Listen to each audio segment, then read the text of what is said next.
Oi, pessoal.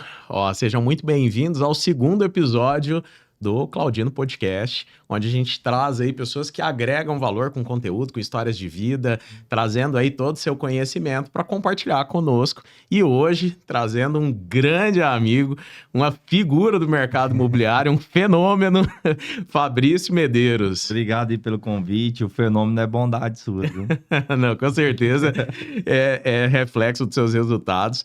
O Fabrício, que é um grande amigo, a gente tem uma história aí que acompanhou a gente lado a lado aí em diversos momentos no mercado imobiliário. Tem muita coisa para contar, muita experiência para compartilhar, muito perrengue que pra a gente dividir passou. Com vocês aí também. Para dividir. E é isso aí. Para começar, Fabrício, já vamos... Me conta um pouco aí. Eu conheço da sua história, mas para quem está assistindo, conta um pouco da sua história de vida, se venda sempre fez parte do seu universo. Como é que foi? Vamos lá, mais uma vez agradecer você pelo convite, dizer que é um prazer inenarrável fazer parte desse momento. Show de bola. Seu. E, bom, eu sou o Fabrício Medeiros, hoje sócio da House Negócios Imobiliários. E a venda, na verdade, ela sempre teve o meu coração, né? Apesar de nem sempre eu trabalhar com vendas, foi uma frente de negócio que sempre me interessou muito, que sempre me atraiu muito. Eu comecei a trabalhar muito cedo, trabalhei com meu pai tinha uma empresa de poços artesianos, recursos hídricos, e aí já começa um pouco do perrengue. E aí eu comecei a trabalhar com meu pai desde muito cedo. É a escola ali no início. Foi a escola. E aí eu lembro que em um dado momento eu falei, cara... Eu lembro que quando eu trabalhava furando poço, né? Eu falava, cara, hoje é meu último dia furando poço. E aí no outro dia eu tava lá de novo. E aí eu pensava, no outro dia eu ia de novo. Hoje é meu último dia furando poço, até que um dia foi. E aí eu tive a oportunidade de trabalhar numa empresa do agronegócio, fui para Palmas muito novo também.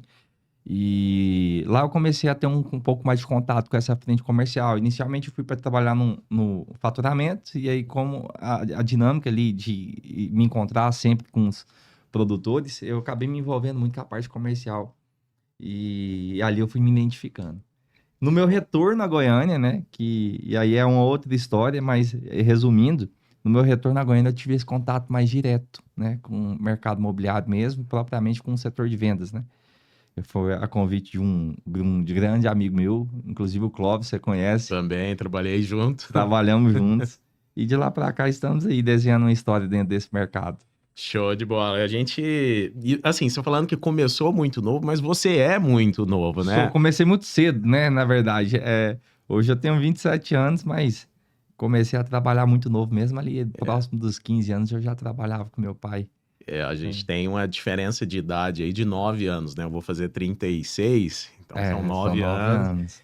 Quando a gente se conheceu mas foi... Mas você andou em estrada mais asfaltada, pavimentada. Eu rodei muito estrada de chão. Eu pensei que você ia dizer o contrário. Tá bem, eu tô mal. Mas quando a gente se conheceu foi 2019, né? 2019, um ano da pandemia. Né? 2019, 4 anos atrás, você tinha 23 anos. 23 anos, é isso aí. E já carregava uma bagagem comercial de já ter trabalhado no agronegócio. Já, exato. E ter vivido em outro estado, inclusive, né? Vivi tanta coisa também, né? Acho que os desafios da vida, ele acaba tracionando muito o seu processo de maturidade, né? Seu processo de evolução. Então... Verdade, porque a gente vê hoje 23 anos, assim, com todo respeito, mas a meninada... tanto que a própria OMS, né, a Organização Mundial da Saúde, agora considera até 24 anos como um adolescente, né? Uau, não sabia. E você, aos 23 anos, já tinha trabalhado com agronegócio, vivido em outro estado e tudo mais, já carregava uma bagagem. E eu, com 24 anos, eu já era gerente da Saga. Já era gerente das concessionárias. Então, que legal, cara. A gente que realmente começou cedo, né? Começando. E o mercado imobiliário? Foi o convite do Clóvis que te levou até ele? Cara, quando eu voltei para Goiânia, eu costumo dizer que eu nunca fiquei um dia sem trabalhar, mas eu nunca escolhi emprego. Então, isso faz com que eu... Aqui pode xingar, não? Pode, à vontade. Então, assim, eu também tive muito emprego bosta, né, cara? O fato de você não escolher emprego faz com que você... Assim, no meu caso, eu falei, cara, eu nunca... Te amadurece, né? Mas, eu nunca fiquei um dia sem trabalhar, mas sempre já tive muito emprego bosta. Uhum. E aí, quando eu vim de Goiânia pra cá, de Palmas pra cá, eu fui trabalhar num pet shop. Caramba, essa nem eu sabia. Fui trabalhar pouco tempo antes de vir pro mercado imobiliário. E aí eu fui trabalhar nesse pet shop, eu comecei lá na frente de vendas mesmo. E eu lembro que com 3 meses lá, o Clóvis me ligou um dia. Não sei se ele vai estar assistindo esse vídeo, mas é engraçado a ligação dele. Ele falou, irmão, todo mercado imobiliário, eu te vejo mais aqui. E eu lembro que ele falou assim, cara, mês passado eu fiz 15 mil reais. Aí eu falei, que é isso, cara? Assim, louco, né? aí eu parei de escutar ele também dali pra frente. Eu fiquei ali, né, nos 15 mil. Falei, cara, o Clóvis é um cara, assim, naquela ocasião, ele sempre foi uma referência pra mim, mas um cara, naquela ocasião comum, eu falei, porra, eu também posso, né? Então, e aí eu aceitei o convite dele e fui tomar esse café. E eu lembro que do café até o momento que eu fui trabalhar com ele foram poucos dias, cara. Eu lembro que foram semanas. E aí eu já tava no mercado imobiliário. E é engraçado porque eu tenho uma história engraçada disso, que eu comecei no mercado imobiliário e não é que eu não sabia sobre o mercado imobiliário, eu não sabia de nada do mercado imobiliário, né? E aí eu lembro que ele falou assim, ó, Fabrício, é o seguinte, segunda-feira a gente vai para um plantão, tem um plantão da Vega, pode falar, Pode, Marco? aqui a gente tá dentro Tá, dentre amigos, a gente então, convive com todos eles, né? então tá. E aí tinha um plantão e aí você tem que estar lá às 7 horas, porque 8 horas vai fazer o sorteio. Ali próximo das 9 eu vou chegar para te falar sobre o produto, a gente vai entender o produto e tal. E aí eu fui. E geralmente plantão, para quem já pegou plantão sabe que não é só você de corretor, é você, mas alguns realmente você faz o sorteio. Nesse dia não foi ninguém, cara. Tinha Pegou o ninguém. plantão sozinho. Tinha ninguém. Eu fui lá na portaria, peguei a chave e fiquei esperando, né? Foi 9 horas ele tá aqui, né, para me explicar. E eu já fui ali curioso, olhando um pouco planta, tudo, né? E quando deu 8h30, chegou uma cliente. Rosa, o nome dela, inclusive. Dona Rosa, não sei se ela vai me assistir aqui, mas foi minha primeira cliente. Do E primeiro do dia como primeiro dia corretor. como corretor. Então, assim, não é que eu não sabia sobre o projeto. Eu não sabia sobre nada Você do mercado imobiliário. tava lá cru. É, e aí ela falou assim, Fabrício, eu queria conhecer o decorado. Aí eu pensei, eu também. Vamos conhecer os dois aqui em primeira Mas mão. aí eu já tinha ido lá na portaria, já tinha conversado com a porteira, né? Com o porteiro e já sabia que era...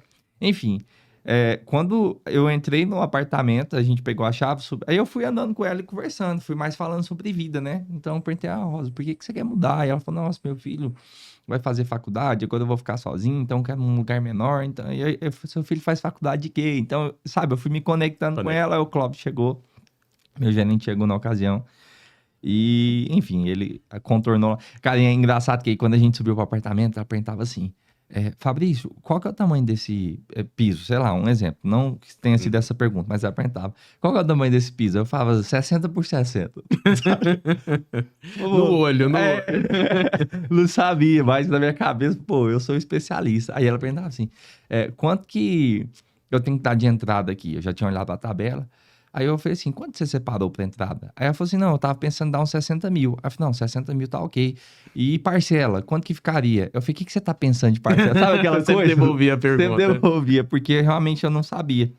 Isso já é uma técnica, né? Já é uma técnica de negociação, você É. devolver. Você tava espontâneo ali, com base, de repente, em outras experiências vividas. Com certeza. O resumo da história, assim, para não ficar muito longo, foi a minha primeira cliente que eu atendi, eu vendi para ela com 30 dias exatos.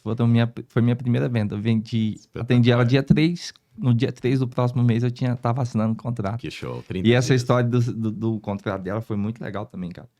Porque foi um divisor de água na minha vida. Como que eu posso dizer? Meu primeiro marco dentro do mercado imobiliário foi ali onde eu entendi, cara, acho que é isso que eu tenho que fazer mesmo. Porque a gente ficou um mês rodando, olhando muita coisa. E aí um dia a gente já tinha olhado muita coisa e não tinha achado nada, mas... E eu tava muito liso. Tava muito liso, muito liso. Acho que a maioria das A pessoas gente que se vem conheceu, Liso. do mercado imobiliário... E aí eu lembro que, Macley, a gente tinha olhado muita coisa e eu não tinha encontrado ainda a melhor opção para ela.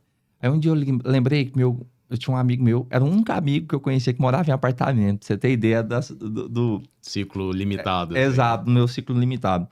E aí eu liguei pra ele morava ali no Parque Amazônia, eu falei, irmão, tem algum apartamento aí pra venda no seu prédio? Ele falou, não, peraí que eu vou ver. Aí passou um pouquinho de tempo, ele me mandou, isso aqui o proprietário anunciou esses dias. Mandei pra ela, numa quinta-feira. Quinta-feira, eu fui lá, produzi um material, peguei e mandei pra ela, fiz a captação. No sábado, eu atendi ela. Descendo do prédio, ela falou, Fabrício, eu viajo na segunda. Tem como a gente assinar isso de hoje pra segunda? Eu falei, na hora, já liguei pro Clóvis, a gente produziu o contrato. E aí a gente assinou. O irmão desse cara, que era o proprietário desse imóvel, ele Esse imóvel estava para venda há muito tempo. Uhum. E aí eu captei ele na quinta, vendi no sábado. O irmão dele falou, cara, É um fenômeno. eu nem tava pensando em vender, mas você quer vender o meu? Aí eu peguei esse imóvel e coloquei lá no escritório que eu trabalhava. Na outra quinta-feira venderam esse imóvel. Então, por que essa história é relevante? Antes dessa venda, eu mandei o imóvel para ela na quinta. Na sexta-feira, eu tinha um Uno. Você conhece a história do Uno? Conheço. A gente vai falar Acho que eu já disso, sabe? empurrei o Uno. É. E aí, cara, já tinha um dia que eu tava na reserva. E eu pegava 85 aqui, eu trabalhava na Praça do Sol. Quem conhece Goiânia sabe como funciona aqui. E eu pegava 85, e toda descida que eu podia, eu deixava ele ir. Bangalando. É. E aí, nessa sexta-feira, cara, eu fui descer. Eu chegava muito cedo no escritório e saía geralmente muito tarde. Como é hoje ainda, né? Lembro dessas fases também. E Até aí, hoje, né? e aí eu desci pra ligar o carro e o carro não pegou. Gasolina. Cara, e eu não tinha R$ 1, velho. Não tinha R$ 1. Eu já ia pro escritório sem comer, sem almoçar e tal. E aí eu lembro que teve um colaborador que trabalhava lá no escritório, que ele me viu e ele falou assim, cara, o que tá acontecendo? Aí eu falei, cara, minha gasolina acabou, eu não tenho dinheiro e eu preciso voltar pra casa. Ele me deu R$ 20 pra eu Caramba. colocar a gasolina. Isso é muito louco, né? É muito louco. Por que isso é importante? Porque nessa sexta eu tava precisando de R$ 20, na outra eu tinha 17 mil na conta. Aí eu falei, pô, esse é o meu mercado, cara. É isso aqui que eu tenho que fazer. Eu não vi uma possibilidade de transformar a vida das pessoas, de transformar a minha vida, das pessoas que eu amo, através de por um outro acesso, senão pelo mercado imobiliário. E aí, dali pra frente, cara, aí foi muito trabalho. Foi muito perrengue também, foi muito trabalho, mas a conta foi fechando. A conta sempre fecha. Cara, é muito forte essa história. Muito Muito forte louco, né? mesmo. Isso que você levantou do início da profissão, que realmente você ali, de repente, tá faltando o básico. E a gente que tá no mercado imobiliário há determinado tempo, a gente vê essas histórias se repetindo. Quantos e quantos e quantos colegas de trabalho nosso, a gente já pagou almoço. É, Então, porque a gente vê o perrengue do cara ali, É, pessoas que vieram verdade. para outro estado, de outro estado, né? Atraído pelo movimento imobiliário em Goiânia, que é uma cidade sensacional de se trabalhar, mas a pessoa chega, às vezes, com família e sem estrutura nenhuma. Quantos a gente viu com essa certeza. história acontecer? É uma profissão árdua, né? É Não árdua é pra fácil. caramba. E a chance de insucesso, infelizmente, é muito grande, porque a barreira de acesso é muito pequena, né? Eu A falo muito isso. pessoa dorme num dia com a profissão original dela e acorda no outro dia como corretor. É. Então, não se foi feita uma etapa de preparação e isso é um pênalti do nosso mercado. Eu falo isso, a barreira de entrada para o nosso mercado é muito baixa. O acesso é muito simples, só que se criar aqui dentro que tá, meu amigo. Você tem Se que... criar nesse mercado não é para qualquer um, é muito difícil mesmo. Você falando da sua primeira venda me fez lembrar a minha primeira também. Lux, não foi? Foi o Lux Lux. Flamboyant, foi a primeira venda. E o quanto a primeira venda molda, talvez, as nossas estratégias daquele ponto em diante. Porque meio que a gente encontra a forma de trabalhar, um jeito, o que deu certo, o que encaixou. E dali é uma luz, né? Ali é a luz que você começa a seguir. O meu foi diferente porque eu não tenho sorte. Eu tenho que contar com o trabalho duro mesmo, eu não tenho sorte. Aliás, isso é maldade falar isso, porque assim, eu tenho saúde, tenho uma família maravilhosa e tudo mais. Isso já é uma sorte incrível. Claro. Mas se eu jogar um dado aqui, vai sair um. Vai sair um, não vou ter sorte com essa questão. Então, eu peguei 30 dias de plantão direto. Pegando 30 dias de plantão, e como você falou lá no início, a gente não tá sozinho no plantão, você precisa sortear ali naquele momento qual a sua posição de atendimento. Se você tirou 2, se você ficou em segundo lugar, você é segundo, você precisa de 2 clientes no plantão naquele período, senão você não vai atender, né? E aí você pode usar o plantão, depois da maturidade profissional, você usa o plantão para diversas finalidades, mas... no início a gente vai atrás do cliente, né? Você tá ansioso pelo atendimento. É igual você tá no banco de reserva ali, né? Você tá esperando para jogar. E aí, durante 30 dias de plantão, trabalhando todos os dias da semana, inclusive sábado, domingo, feriados, que ninguém queria, eu pegava os plantões sábado, domingo, feriado. Durante 30 dias eu não atendi ninguém. Mas ninguém. Porque eu sempre ficava.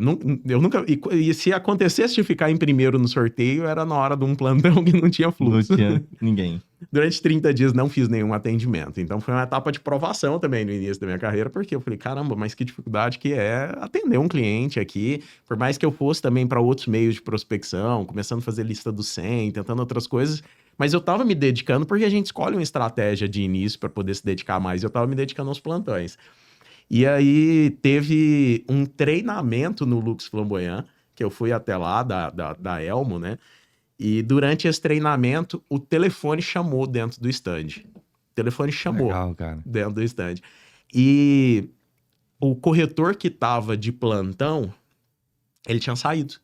Ele tinha ido lanchar e tal, porque tava acontecendo o treinamento. Ele se sentiu à vontade, porque tinha muita gente ali, os coordenadores estavam ali, o cara saiu. Ele não tava na hora.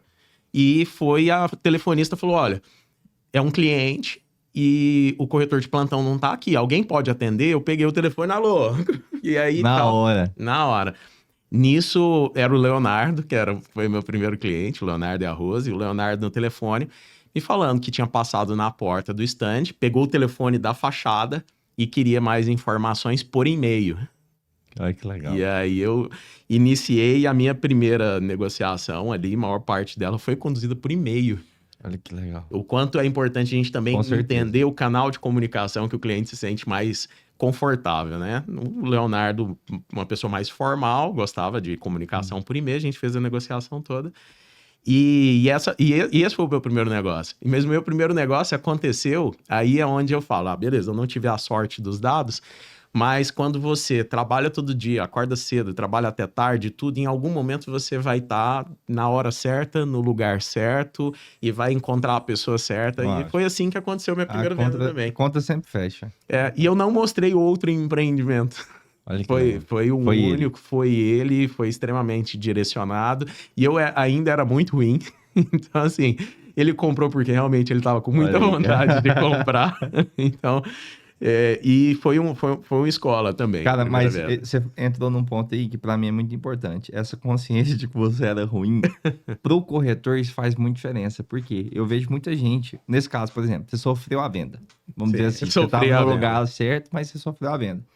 Tem corretor, e é muito comum, principalmente dada a situação do mercado imobiliário. Você pegar 2019, 2020, foi um momento que muita gente sofreu venda, porque o mercado estava muito favorável para compra, né? Ele Taxa de despertava, juros reduzida exato, e tudo despertava a mais. atenção de muita gente. E aí, o que a gente via dentro desse contexto? O cara que ali acertava uma venda, acertava outra, e ele falava, pô, eu sou bom demais. Eu sou muito bom. Uhum, Né? E essa consciência de que você tem que melhorar muito é que te coloca num nível melhor, sem dúvida. né? E o mercado a gente tem muito, realmente, a gente tem muitas pessoas que vendem realmente no volume, só que ainda não entendem realmente como o mercado funciona. Então, vou dizer a maioria, né? Tem um gráfico que chama, um gráfico de Kruger, não sei se você já ouviu falar. Ele diz o seguinte, que existem algumas curvas de evolução, de aprendizado.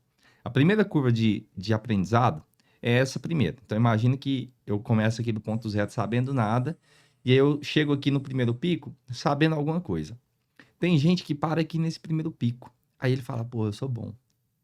Sou muito bom. Olha o que eu fiz. Eu saí do ponto zero para cá.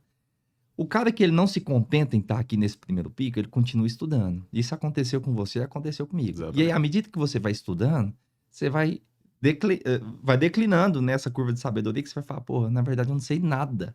Olha o tanto de coisa que eu tenho para aprender ainda. E você vai entrando num campo cada vez mais aberto. Essa segunda curva que realmente é a curva de verdade. É o quanto você sabe. Então, quanto mais você imerge no conhecimento, quanto mais você se joga, se entrega para o conhecimento, mais você vai entendendo primeiro que você não sabe nada e você vai entendendo o tamanho desse mar, o tamanho desse universo e para onde você tem que ir apontando, para que norte você tem que ir seguindo. Sensacional. Sensacional mesmo, porque a gente vê, não que seja errado, mas a gente vê a maior parte dos profissionais do nosso mercado buscando ganhos muito aquém daqueles que são possíveis. Sim. Existe um número mágico que é o que eu mais ouvi falar durante toda a carreira, que é 10 mil. O pessoal fala assim, não, eu quero entrar no mercado imobiliário para ganhar 10 mil. 10 mil para o nosso mercado, estou falando isso num ponto de amadurecimento e sucesso, é muito pouco. E você sabe que, mesmo assim, a média, mas é porque o volume acaba sujando muito essa métrica. Mas a média é de R$ 2.700, cara. É muito louco, né? A média é muito baixa, porque o Muito pessoal... louco. É porque o volume é muito alto. E né, o também. pico de aprendizado o pessoal para aqui. Então, É. R$ 2.700 ali por mês reflete isso, essa analogia que você Cara, fez. e essa foi uma conta que todo mundo se vê imaginando ganhar algo dentro do mercado imobiliário, né? E aí, algo que foi um divisor de águas na minha vida, quando eu entrei no mercado imobiliário, você trabalhou com a Mariana também. Sim, E eu lembro que a Mariana, uma vez, ela me perguntou o seguinte: quanto você se vê ganhando? ela é muito boa nisso. Ela é muito boa. E aí, a sua cabeça sempre vai para aquela disparada, né? Não, pensa em ganhar 30 mil, pensa em ganhar, saca? E Mas aí isso já é um pouco do nosso perfil também. Porque por várias vezes eu repliquei essa pergunta no momento de contratação e o pessoal falou 3, 5, 10 é muito quando louco, muito. é verdade. E eu lembro que ela falou assim: Fabrício, então vamos fazer o seguinte, vamos aprender a justificar a sua receita, seu resultado. E aí, eu fiz essa conta, comecei a fazer essa conta. Quanto que eu preciso ganhar? E aí eu falei: Mariana, eu quero ganhar 6 mil, então. Por quê? Eu tava morando em Aparecida, queria vir para Goiânia, isso ia me custar 2.500, eu queria comprar um carro, ia dar uma parcela de 1.500 e o restante eu ia viver. Então, 6 mil eu estava justificando o meu resultado, quanto que eu precisava. E aí, quando eu comecei a produzir 6 mil por mês, eu falei: não, agora eu quero 12, porque agora eu quero trocar de carro, quero ir para um apartamento melhor e tal, quero comprar um apartamento na planta. Aí comecei a justificar 12, depois comecei a justificar 20, aí 30. Qual que é o grande aprendizado disso? Que o quanto você conseguir justificar, você consegue produzir. O que acontece o cara fala: eu quero ganhar 30 mil por mês. Só que R$ 2.000 para ele atende, cara. Não é vital para ele ganhar 30 mil. A gente veio conversando no caminho. Meu custo de vida hoje, para mim, é vital produzir todos os meses. Porque se eu não produzir, eu tô fudido, cara. Eu preciso, invariavelmente, eu preciso chegar em casa e falar: pô, hoje eu caminhei para mais próximo do meu resultado. Porque isso para mim é vital. O que acontece muito é o cara falar: cara, eu quero ganhar 30 mil, mas se ele ganhar 2 mil, acabou, irmão. Ele não morre por isso, ele não arde, ele não queima por isso, sabe? Diferente de mim e de você também, Sim. pelo que eu te conheço. Eu adoro um boleto, né? Eu também. Então, assim, eu realmente comprometo aquilo que eu preciso ganhar, justificar, né? Então, vou lá, compro um apartamento, faço um investimento, compro mais um na planta, compro um lote, compro um terreno e tudo aquilo com compromissos mensais do qual eu vou cumprir. Eu vou cumprir. Eu não tenho outra opção senão produzir. E até em um momento, uma vez, numa sessão de terapia que eu tava fazendo, a terapeuta me perguntou: o que te motiva? O que te faz acordar cedo? O que te faz trabalhar duro? Eu falei: meus boletos. É bem isso. Vou pagar todos em dia. E isso é justificar, Cara, né? É criar razões para se ganhar com cada vez certeza. mais. E mais uma vez, não é só ter um motivo, é esse motivo ser vital. Sim. Eu lembro que o Mackley foi uma grande referência para mim, e você sabe, tô falando abertamente aqui, mas você sabe, quando eu conheci o Mackley, por mais que tanto eu quanto ele estivesse liso, a gente era muito liso mesmo, o Mackley ainda tinha um repertório muito melhor do que o meu, né? Ele tinha tido acesso a coisas que eu nunca tinha tido na vida. Sim, Eu lembro de conversa com o Mackley, às vezes a gente fala: véi, eu falo: Mackley, eu queria muito ter um cartão Black. Eu lembro demais. Como que faz pra ter um cartão Black? Eu pensando, né? E o Mackley já tinha. E o Mackley, ele já pagava parcela de apartamento, só que ele trabalhava demais. Naquela ocasião, eu não conhecia ninguém que trabalhava mais do que o Mackley. Você trabalhava de Uber, eu lembro. Sim, depois do expediente, todos os dias até meia-noite. Eu lembro que o Mackley, sei lá, tô chutando, ele tinha um compromisso mensal de R$ 10 mil por mês e ele não ficava um mês sem pagar, porque ele trabalhava muito, era vital pra ele. Então, isso acabou sendo uma escola pra mim, sabe? Eu aprendi muito, eu falei: cara, o cara, ele não tem as condições que ele gostaria de ter, mas dentro das condições dele, ele tá usando tudo que ele pode pra alcançar o resultado dele. É esse cara que eu tenho que estar perto. Verdade. E eu acho que o fato da gente ter caminhado junto ali acabou contribuindo muito para que a gente chegasse onde chegou, de certa forma. E até abrir um pouco mais, pessoal, como a gente se conheceu, né? Que foi num No plantão. Plantão do Solar Amazônia, cara. Solar Amazônia. Foi o empreendimento que eu mais peguei plantão no início da carreira, e aí tudo existe uma razão. E ali, a gente, naquele primeiro momento que a gente se conheceu, a gente conversou o plantão inteiro, né? Tava sem cliente só eu pra e atender. você. Eram mais corretores, mas nesse plantão só tinha nós dois, né? Só nós dois. E olha que loucura, as duas imobiliárias que nós representávamos naquele momento, hoje não existem mais. Já parou pra pensar? Verdade, não tinha parado pra pensar. Nem a que eu estava, nem a que você Realmente. estava, nenhuma das duas sobreviveu do mercado. Muito louco, é verdade. Então. Não tinha parado pra pensar. Mas nós sobrevivemos. Nós sobrevivemos e seguimos em frente. E até eu fui depois pra MyBroker, conheci a Mariana e tudo mais, a um convite seu, né? Foi. Eu lembro que aí, um dia, eu conheci o Macley e a gente já trocou contato e ficou conversando, porque realmente a gente tava no início e eu era muito assim no início do meu mercado. Eu queria muito aprender, cara. Então eu ia pro plantão, eu encontrava aquele senhorzão, eu falava, esse cara deve saber de muita coisa. Uhum. E eu ia. E o que acontecia, não sei se é passar por isso. Ninguém me dava moral, cara. Tentava puxar uma conversa ali, o cara já tirava um pouquinho e ficava no celular, e eu doido pra tentar conhecimento, pra tentar entender um pouco mais, absorver um pouco mais de conteúdo. No seu caso, não, a gente começou a conversar e o pouco que eu sabia eu dividi, e o pouco que você sabia também você dividiu. Isso foi muito importante. E aí passou um pouco tempo, eu mudei de imobiliária, né? Um pouco, né? Eu fiquei 3 meses nessa imobiliária, entrei no mercado em uma imobiliária, fiquei 3 meses e já fui para MyBroker. E aí eu liguei pro Macley, falei, Macley, onde você tá? Não foi? Foi, exatamente. Aí ele falou assim, uai, cara, tô aqui trabalhando. No mesmo lugar. E aí eu falei, cara, por quê?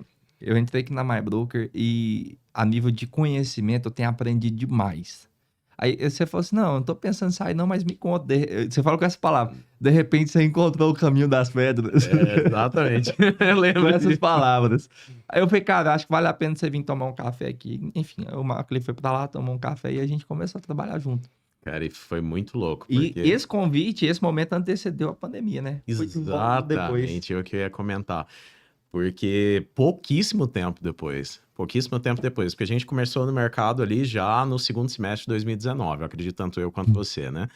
A gente começou dentro desse período, e a pandemia veio no primeiro semestre de 2020, né? É, E a pandemia mudou a nossa trajetória. Se a gente Foi. pensar, foi um Foi real. divisor de águas, porque Com certeza. tirou completamente a gente teve que se reinventar por completo. E nesse momento em que tava todo mundo, eu não vou falar se acovardando, porque era um cenário muito desconhecido. instável, desconhecido e tal. Mas a gente, no meio desse cenário todo, a gente tinha uma ânsia de se renovar, de se reinventar. E a gente começou a reinventar um modelo de trabalho, né? Foi real. E até conta um pouco de como foi aí, para as pessoas saberem da sua percepção. Como é... Cara, primeiro é o seguinte, você tem que entender que eu tava de um lado de um cara que gostava muito de trabalhar, que é o Macley. E eu também gostava muito de trabalhar. Sim. O Macley, ele trabalhava... Cara, eu lembro de uma situação, não sei se você lembra. Teve uma ocasião que a gente tava no escritório. Aí alguém fala pro Macley, o Macley já tinha trabalhado, já tinha atendido. Você lembra dessa história? Você sabe eu que acho vou que eu sei contar? qual é. Eu acho que eu... Aí o Macley já tinha atendido, tinha trabalhado demais e tudo. E alguém chegou nele e falou assim, cara, vamos fazer umas ligações aí, vamos parar de preguiça. E eu conhecendo o Macley como eu conhecia, o cara que virava a noite trabalhando de Uber, depois do expediente, trabalhava o dia inteiro como corretor, virava a noite trabalhando de Uber.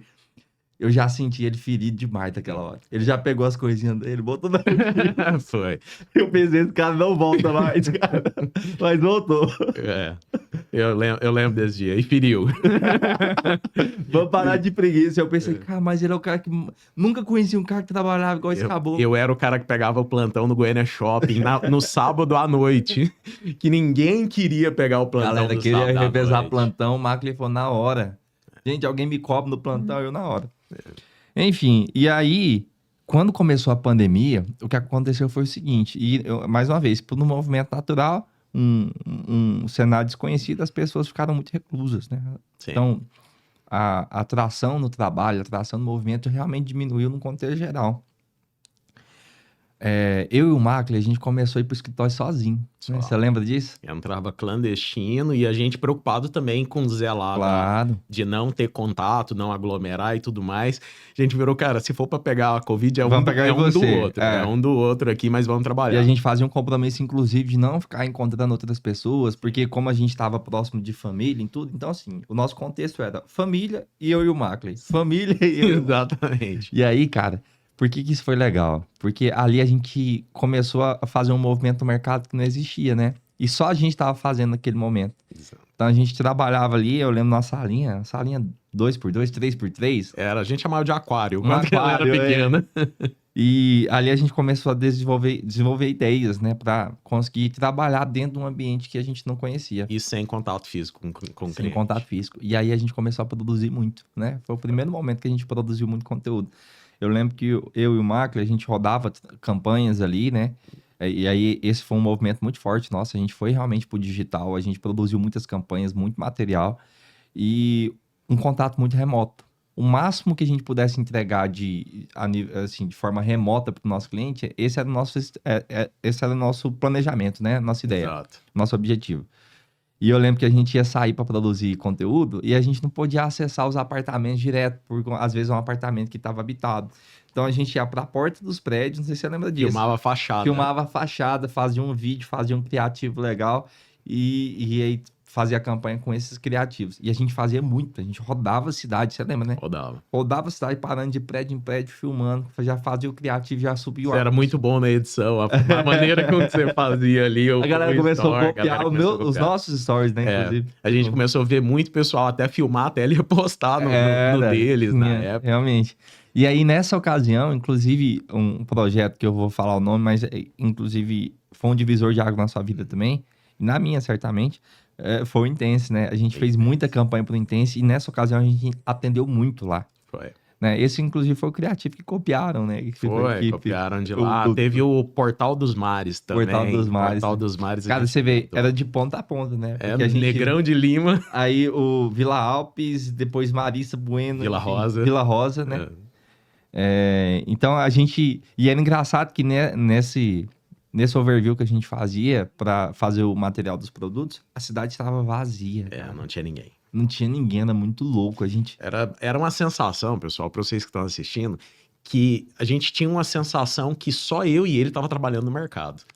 Era uma sensação de exclusividade, assim, que era aquele momento, falar assim, caramba, todo mundo tá trancado, os corretores não estão trabalhando, a galera tá começando a se insatisfazer com a sua residência, porque o cara nunca passou tanto tempo. A gente começou a ser criticado depois também, né? Passou o momento da crítica. E olha que a gente era muito cauteloso na nossa maneira de atuação. Cara, a gente era muito low profile, a gente não avisava no grupo, a gente só ia pro escritório, ia pro aquário e ia produzir lá, né? Mas a gente superou, inclusive, essas etapas aí. Isso mesmo, superamos as críticas. Muita gente tentou copiar a gente durante esse período, né? E assim, a cópia, eu acho que em algum momento todo mundo copia alguém, é normal. Isso segue de inspiração para as pessoas e tudo mais. A gente acaba copiando também, né? Também copia. A gente tá em busca de inspirações, de ideias e tudo mais. Mas naquele momento a gente não tinha nem quem copiar, né? Aquele momento, eu acho que foi uma das nossas viradas de chave. Foi quando a gente teve por obrigação e a gente não tinha outra opção senão amadurecer profissionalmente, ir pro digital e conseguir conduzir os negócios, independente se a gente conseguisse entrar num apartamento ou não, né? Com certeza. E assim, aquilo é o que você falou, aquilo amadureceu muita gente profissionalmente. Muito. A expectativa e a vontade de saber, de aprender como contornar aquele cenário, né? A gente se desdobrava pensando nisso, né? E isso foi aí a virada de chave e a ascensão, né? E eu lembro, a gente trabalhou em sociedade durante esse período. Foi minha única sociedade dentro do mercado imobiliário. Olha aí, eu lembro por quê? Para vocês entenderem que dentro do mercado imobiliário, o mercado imobiliário ele é tão amplo e ele é tão maravilhoso porque ele cabe diferentes habilidades e diferentes afinidades. Então, já naquele momento, eu tinha uma afinidade muito grande com os imóveis de padrão econômico e médio.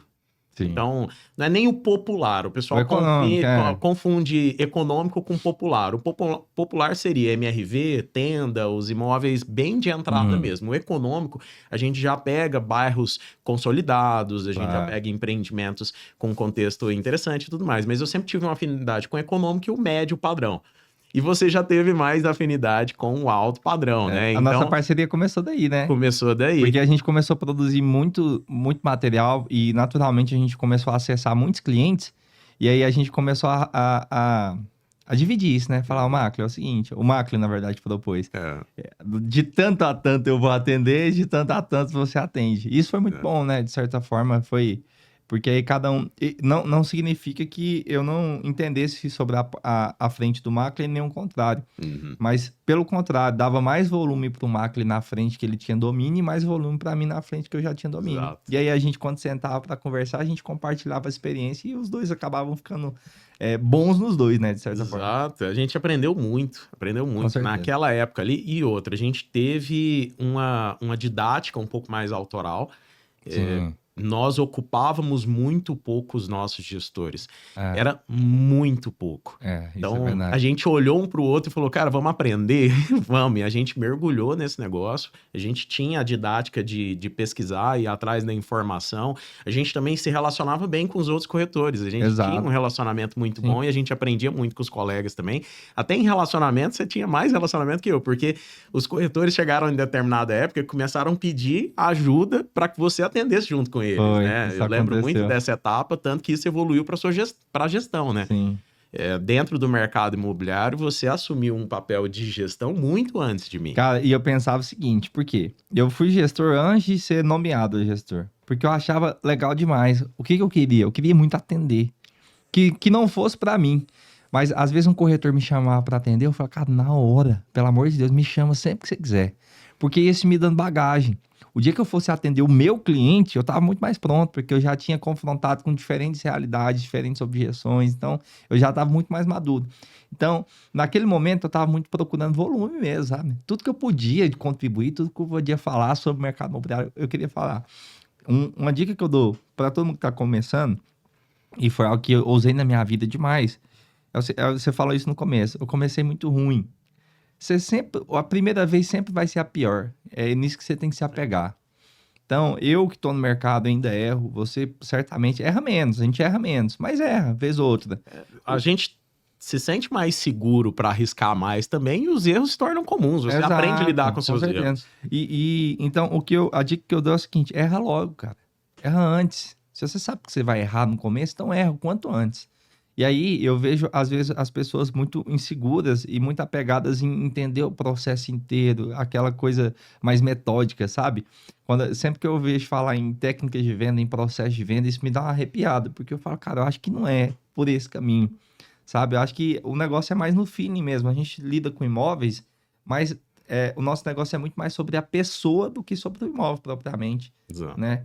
Então, erra logo. Vamos aprender como errar, vamos aprender com esse erro, né? Porque às vezes você vai ficar se apegando Tem uma frase que diz, tudo que começa pronto, começa tarde.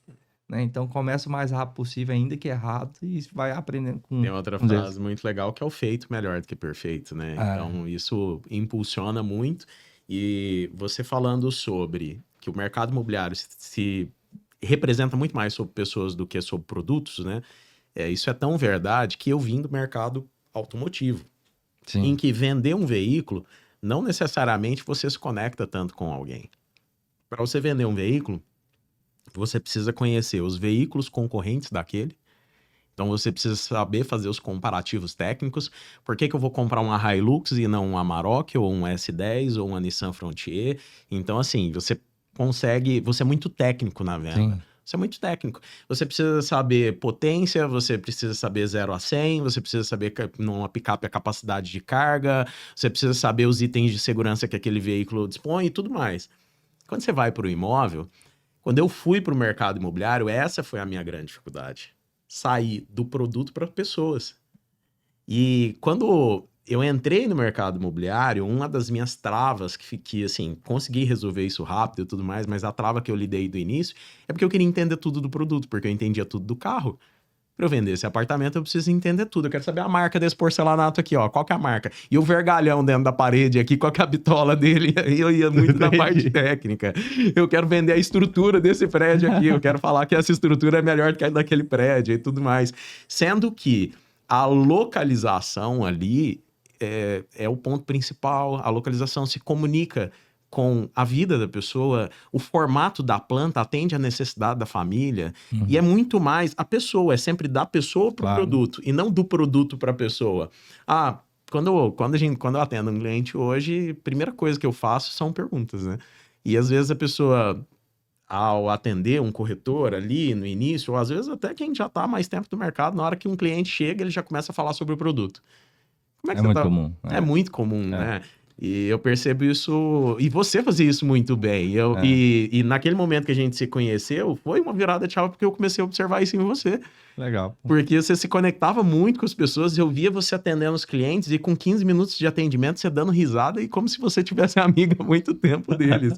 Enquanto eu com 15 minutos de atendimento eu ainda tava Você ainda falando... tava no segundo pavimento. Eu ainda tava ali explicando sobre o produto ali, explicando sobre empreendimento nos mínimos detalhes, falando até a metragem da piscina. É muito louco isso, cara. Qual que é a sensação que eu tenho? Tem muita gente... Às vezes o cliente me pergunta o seguinte, ele fala assim, cara, qual que é o melhor projeto de Goiânia? Eu falei, todos são melhores para alguém.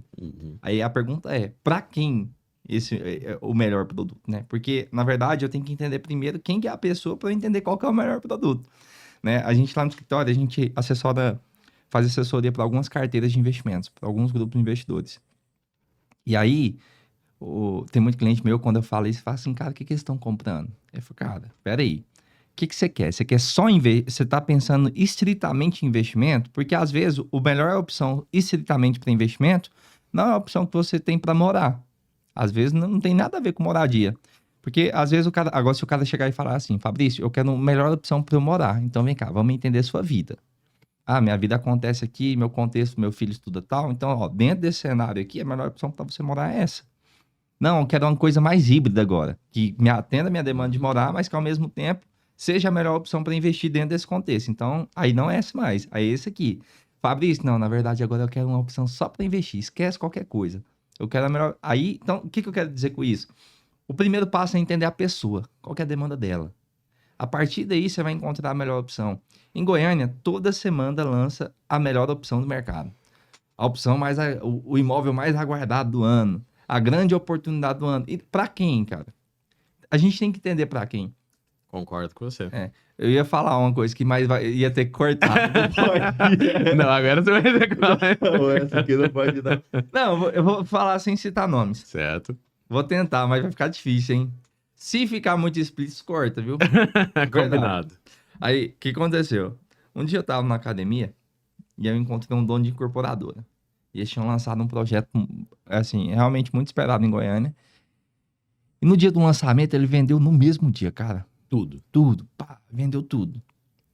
Passou uma semana, eles tiveram, de uma imobiliária parceira, eles tiveram quase 60%, 70% de extrato. E isso, pra mim, passa uma mensagem. Qualidade da negociação. E às vezes, assim, é o produto empurrado para uma realidade que não é adequada. Grandes imobiliárias, grandes não, muitas eu quero dizer, muitas imobiliárias trabalham com volume, né? E o volume nem sempre está relacionado à qualidade do negócio. Isso. Porque se eu, primeiro, absorvo o produto, a ideia do produto, e tento empurrar isso a todo custo para alguém, invariavelmente eu vou acertar muita gente que vai absorver esse produto sem estar na realidade dele. E aí, quando esse cara botar a cabeça no travesseiro, meu irmão, isso vai pesar, isso vai dar ruim, entendeu? Hoje lá, como que a gente funciona no escritório? Tem muita gente que fala, o nosso escritório ele é posicionado em médio, alto e um público premium, né? Então, condomínios horizontais, produtos mais premiums. Mas o nosso foco é, de fato, na pessoa. É onde a gente está posicionado. Se você vê a nossa carteira de imóveis hoje, de captações, por exemplo, a maioria são em condomínios horizontais, são produtos de alto padrão, mas o nosso foco é na pessoa. Genuinamente, cara. Genuinamente. A gente não é, de forma nenhuma, focado em volume. A gente não quer ser referência na imobiliária que mais vende, sabe? Diferente, exato. Diferente, por exemplo, num caso igual o seu. Você é um cara, não sei se você vai falar dos seus números, mas você já deve ter falado, mas é o cara que me admira os números. O cara que vende 13 imóveis em um dia. Acontece. Qual que foi o recorde do mês seu? 30 no mês. 30 no mês. Só que o Macler é um cara, e pelo que eu conheço dele, o formato que eu vejo ele trabalhar, e ele já atendeu o cliente para mim, inclusive, você jamais venderia algo para o seu cliente que não estivesse dentro do contexto dele. E para mim, essa é regra dentro do meu negócio. Eu sou enjoado a ponto de não deixar comprar. Às vezes, quando eu vejo que não comunica de forma alguma, eu prefiro falar, cara, não é esse. Olha que legal. Lá no nosso escritório, a gente tem uma máxima que é o seguinte, o melhor negócio para o seu cliente, invariavelmente, é o melhor negócio para você. Invariavelmente. Então, às vezes, o que a gente tem no mercado é o contrário. O melhor negócio para o corretor tem que ser o melhor negócio para o cliente. Não é assim. Vou te dar um exemplo que aconteceu. Um cliente nosso, ele estava comprando um apartamento. Comprando uma sala comercial. E aí, tinha voltado uma sala comercial da construtora, 1 milhão, 70 metros. Proposta aprovada, contrato praticamente rodado. E aí, esse corretor lá do escritório, ele viu um anúncio de 2 salas ao lado, nesse mesmo prédio. Essa era uma sala só, por 700 mil. Então, ele estava saindo de 1 milhão para 700 mil, uma sala um pouco maior. Você acha que ele vendeu? Não.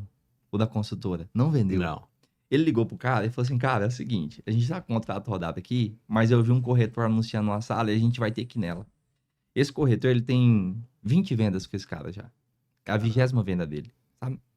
E isso Totalmente narra fidelizado. muito, exato, isso narra muito como que acontece esse movimento dele para com os clientes. Isso lá no escritório, isso é regra. Então, uma vez que você entende que o melhor negócio para o seu cliente é o melhor negócio para você, você consegue algo que se chama retenção. E a percepção do seu cliente que você está do lado dele para além das palavras. Tem muita gente que fala, cara, eu estou no seu time, aqui é alfaiataria. Eu quero fazer o negócio de acordo. Será? Será que é todo corretor que, diante de uma situação dessa, assinaria o contrato da consultora ainda?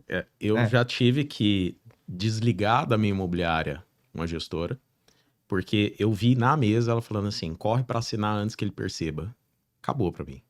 Acabou, sem chance. É muito louco. Parei na hora. Falei assim, o que o cliente não pode perceber? O que tá acontecendo? Então, assim, é fora de cogitação. E isso acontece no mercado. Isso acontece. Demais. Na verdade, é uma escola, né? As pessoas aprendem assim, né? Aquela coisa de que venda é emoção.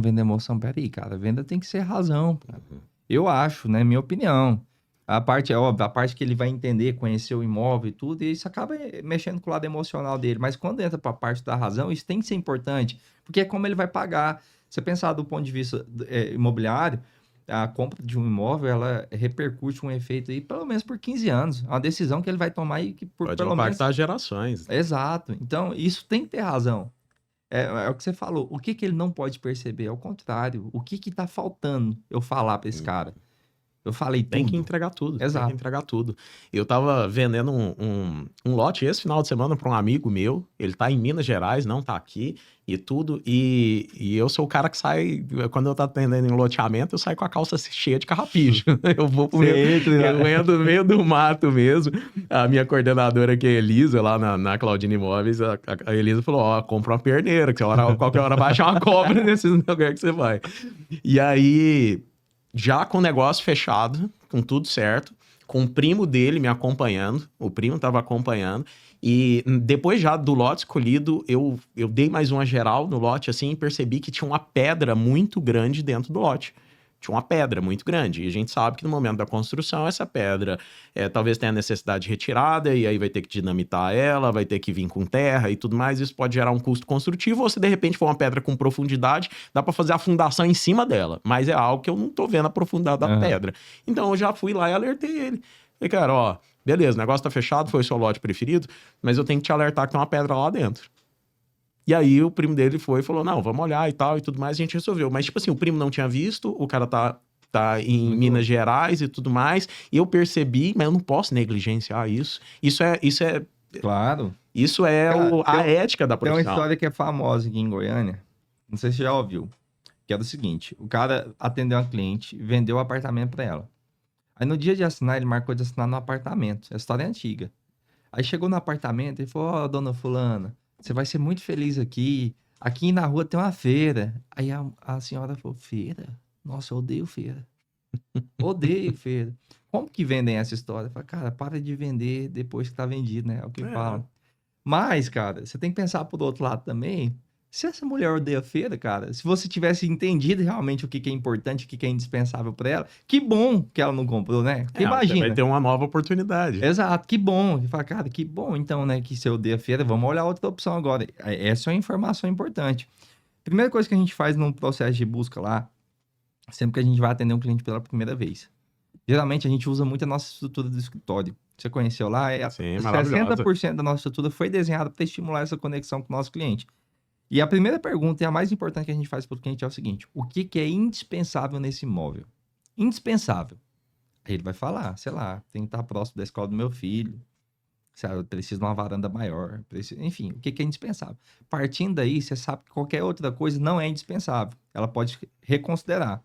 E aí eu pergunto o seguinte, se ele tivesse feito essa pergunta para ela, se ela fala assim, não gosto de rua movimentada, não gosto de feira, ele já teria descartado essa opção, né? Então, Teria que se conectado perguntar com para o ela no cliente, momento certo, ali, né? No exato, momento, na melhor etapa. na melhor etapa. Escutar o cliente, ele vai aumentar demais o seu índice de conversão. Demais. Se conectar. E aí, às vezes, o cara fala assim, cara, mas eu não gosto de me conectar com as pessoas, eu tô aqui para fazer meu trabalho, eu quero lá mostrar o apartamento e tal. Cara, a chance de você errar na melhor escolha pro seu cliente é muito grande. Muito grande, se você for só para a parte técnica. Por quê? Eu falo muito isso. O nosso cliente, ele não é um comprador de imóveis, Marco. Essa não é a profissão dele. Ele, sei lá, ele é médico, advogado, qualquer outra coisa, eventualmente ele compra O imóveis. especialista somos nós. A gente tem a responsabilidade de instruir. Às vezes ele nem sabe o que quer, cara. Isso é muito... Acontece demais. O corretor que tá escutando esse podcast aqui, quantas vezes você atendeu um cliente, você mostrou muitas opções para ele, aí você retomou o contato com ele um dia e ele falou, cara, comprei. Aí você perguntou, o que você comprou? Ele falou, comprei tal coisa. Era uma coisa completamente diferente do que ele te pediu. O cliente, muitas vezes, ele não sabe. E assim, com todo respeito ao cliente, ó, de repente ele sabe sim, mas a maioria dos clientes não sabem o que querem. Ele tem uma ideia, mas uma vez que um especialista, um profissional, coloque ele dentro dessa realidade, ele vai entender que, na verdade, o que ele precisa pode ser outra coisa. Né? E esse é um papel que é imputado ao corretor de imóveis. Eu falo isso, inclusive, a nível de investimento. Quando é a vida, isso tem que ser muito bem ajustado. E eu falo, nem todo imóvel tem obrigação de valorização. O imóvel, ele tem um aspecto de segurança familiar, de contexto familiar, de memórias afetivas e tudo mais. De repente, a pessoa quer ali numa rua, num bairro, num jeito, num perfil de imóvel que não tem perspectiva de valorização, assim. Mas o que acontece? Fica na rua da mãe do cara, fica na rua da sogra do cara. Ele quer que os filhos cresçam perto da avó. Então, quer dizer, até quando é só investimento, até quando é grana, até quando é multiplicação? Não, aquilo ali é mais importante para ele. Então, nem todo imóvel tem obrigação de valorização. Tem imóvel que é para atender um contexto familiar. Com certeza. E quando se trata de investidor, eu vejo muito quando o cliente chega, e às vezes ele já foi atendido por outros corretores, e aí é onde a gente consegue mostrar o nosso diferencial. O cara fala, ó, eu quero imóvel para investimento. Aí eu já mudo completamente a postura e falo, olha, beleza, quais são suas perspectivas desse investimento? Você quer investimento para curto, médio ou longo prazo? É para receita ou é para valorização? É muita Exatamente, coisa, né? É para renda, é para valorização, é para alavancagem de capital. Eu preciso saber o que você pretende, qual a sua pretensão com esse investimento para poder te instruir o melhor negócio. E muitas vezes o cliente nem pensou nisso. Exato. Ele está pensando em investimento por investimento, mas cada perfil de empreendimento, cada bairro, cada oportunidade, o horizontal, o vertical, o rural, cada um vai ter um perfil de retorno. Com certeza. E eu preciso entender quais são os objetivos dessa pessoa, senão eu não consigo instruir. A gente voltou naquilo que a gente falou. O primeiro passo, gente, é pessoa. Entende? Qual que é a demanda da pessoa? Certeza. Qual que é a demanda do imóvel sempre? Ser vendido. Essa é a demanda do imóvel, invariavelmente. A da pessoa, não. A da pessoa é variável. Absolutamente variável. Ó, você falou aí de dicas para quem está começando na profissão. A House, eu acompanhei o surgimento dela, né? Vi a sua trajetória profissional de liderança. Eu sei do quão selecionado é seu time, o quanto você tem realmente isso na mão. Os seus processos seletivos, eles são extensos, concorridos, vem buscando realmente profissionais qualificados. Mas a House, nesse momento, está contratando, dá a oportunidade de você falar um pouco do trabalho da imobiliária. A House, a frente que menos importante nesse momento para a House hoje é um processo seletivo, abrir um processo seletivo. Abrir isso quer dizer que a House está de portas fechadas? Não, a gente, assim, eventualmente, sempre que a gente entende que faz sentido, quando surge essa demanda, a gente toma um café, eventualmente, com algumas pessoas, né? Processo seletivo a gente deve abrir agora no segundo trimestre, no início do segundo trimestre. Assim como a gente já abriu outros processos e não contratei. Por quê? A gente não, obrigatoriamente, uma vez que é aberto o processo seletivo, a gente tem a necessidade de contratar, né? Porque eu falo que isso é um namoro, cara. Eu vou falar quais são as minhas expectativas, você vai entender quais são as expectativas da House, eu vou entender quais são as suas, e dependendo do que for o resultado pode disso, dar um match, pode dar certo ou não, né? E eu gosto muito de alinhar isso, porque a House a gente tem esse cuidado, porque lá não é um lugar que entra no corretor que a gente quer que acontecesse, entra o corretor e depois de 6 meses ele fala, pô, será que era aqui que eu queria estar? Então, quanto mais claro a gente puder deixar a cultura da house ali, mostrar aqui quais são os nossos objetivos, para onde a house tem apontado, né? E entender também as expectativas de quem está ali sendo entrevistado. Uma vez que, quanto mais transparente isso, melhor a gente vai ter na conclusão desse resultado, né? Então, a gente não tem pressa, de verdade. Hoje a nossa estrutura ela foi desenhada, Marco, para 12 corretores. Hoje a gente tem 6 e tem zero pressa, zero mesmo. Fabrício, quer dizer que a gente não toma café, a gente avalia todas as possibilidades. Tem gente que a gente toma café no processo seletivo, geralmente, e é o que você falou. A gente tá limitando por processo, né? Então, tem processo que eu fiz 30 entrevistas. É muito, cara, é muita coisa. Então, a gente tá limitando. Nas últimas, a gente começou a limitar de 15, de 20, porque aí dentro desse universo a gente consegue, não toma tanto tempo, né? E a gente consegue entender se realmente a gente tem pessoas aí que estão dispostas a trabalhar dentro do perfil da house. E o perfil da house, cara, nada mais é do que aquilo que eu acabei de narrar. É o foco no cliente. A gente tem que ser ambicioso, sim, com certeza. A gente tem que pensar nos nossos objetivos, nos nossos sonhos. Mas o melhor negócio para você nem sempre vai ser o melhor negócio para o cliente. Isso tem que estar muito dentro de você. Isso tem que estar muito claro. Às vezes vai chegar um momento que o melhor negócio para você vai ser muito bom para você. E vai ser muito ruim para o cliente. E aí? Você vai estar pronto para fazer o melhor negócio pelo cliente? Então, a gente é muito baseado nisso. A gente fala que a máxima da House é transformar o mundo, né? A gente fala muito sobre a transformação do mundo e quando eu falo isso parece uma utopia, né? Mas o nosso foco não é fazer isso de uma vez por todas, né? De uma vezada só, como diria meu pai, né? Mas a partir da transformação de micro-universos. Então, a House é um micro-universo. Por isso que a gente é tão seletivo. Ele funciona muito bem. Uma vez que eu tenho esse micro-universo transformado, eu vou ter muitas vidas transformadas também de clientes, pessoas, famílias. E aí eu falo, se eu tiver a demanda para 13ª pessoa, tá no momento de lateralizar e aí pensar em um outro micro-universo. Interessantíssimo, cara. O seu planejamento reflete o seu potencial de liderança que foi evoluindo. Eu vi essa evolução acontecer. E quando isso despertou o empreendedorismo dentro de você, quer dizer, você deixar de ser gestor e se tornar empresário, isso foi com certeza muito inspirador. Nós estamos chegando aí nos nossos minutos finais. Eu queria, de antemão, agradecer o nosso bate-papo. Acho que a gente entregou um punhado da nossa história. A gente desperta curiosidade no mercado, assim, sem falsa modéstia. Claro. Eu acho que a gente trilhou um caminho muito forte no mercado. A gente trilhou um caminho muito forte. As pessoas observam tanto as minhas atitudes quanto as suas atitudes. A gente hoje conecta com o nosso público, a gente conecta com os nossos clientes, com os interessados, com o mercado imobiliário, mas a gente conecta muito com os nossos colegas, com também os outros empresários do nosso setor. Então, e uma coisa que eu quero aqui falar publicamente, assim, eu acho que Deus é tão maravilhoso na obra dele e ele é tão minucioso no planejamento e na maneira de conectar as pessoas que eu tenho certeza absoluta que se não fosse aquele plantão do qual a gente estava naquele dia, naquele mesmo horário, então assim, tudo havia uma razão. Convergindo ali, né? Convergindo ali, tudo existia uma razão para que acontecesse. A amizade que a gente firmou durante esse período, a maneira com que a gente lidou ali na pandemia, que a gente contou aqui para vocês, a parceria, a irmandade que a gente criou durante todo esse período, o quanto eu aprendi com você, porque eu acho que num aspecto profissional, eu e você, nós temos habilidades em comum, mas a gente tem muitas habilidades diferentes. A gente tem percepções diferentes e, sem sombra de dúvidas, eu não estaria onde eu estou hoje se não fosse a nossa amizade, a nossa conexão. Então, você é um cara excepcional, um cara que eu quero eu quero ser do meu lado aí ao longo da vida. A gente ainda vê muitos degraus sendo alcançados aí, a gente escalar nesse mercado, que eu sou apaixonado por ele, eu vejo a sua paixão também.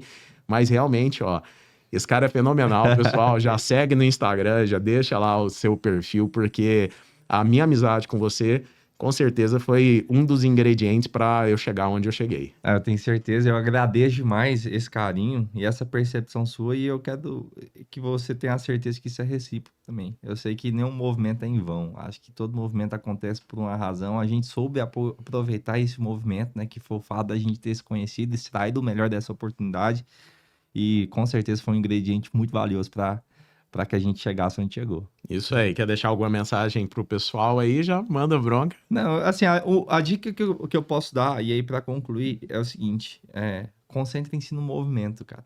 O movimento.